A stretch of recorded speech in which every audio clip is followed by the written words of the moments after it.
magandang panahon daw ang mararanasan ng mga magdiriwang ng Valentine's Day ngayong gabi. Pero bukas, posibleng maging maulan na naman.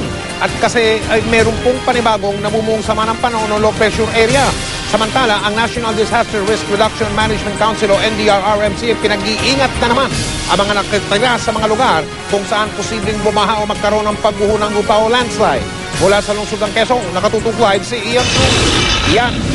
Yes, Mike, kumpara nga kagabi ay posibleng hindi raw makaranas ng matindi pag-ulan ng Metro Manila ngayong gabi ng Valentine's Day ayon yan sa Pag-asa.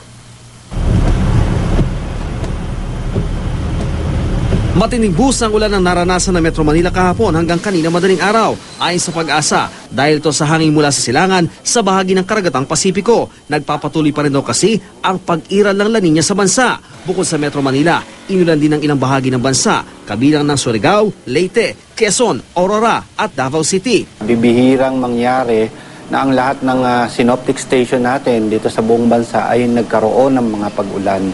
Kasi nga po, yung easterlies naman, apektado yung buong archipelago natin.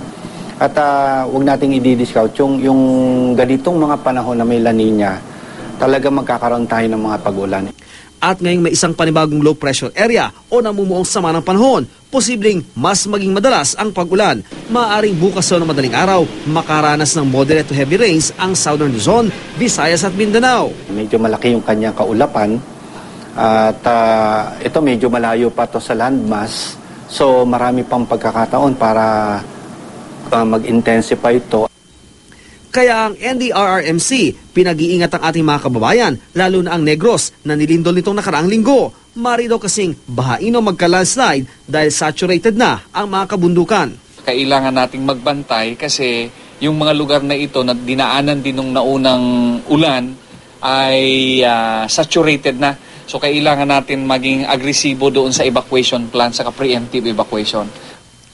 Mike, ayon nga sa Pag-asa ay posibleng maging tropical depression. Ito nga namataang sama ng panahon kaya naman iba yung pag-iingat ang payo nila sa lahat, Mike. Maraming salamat, Ian Cruz.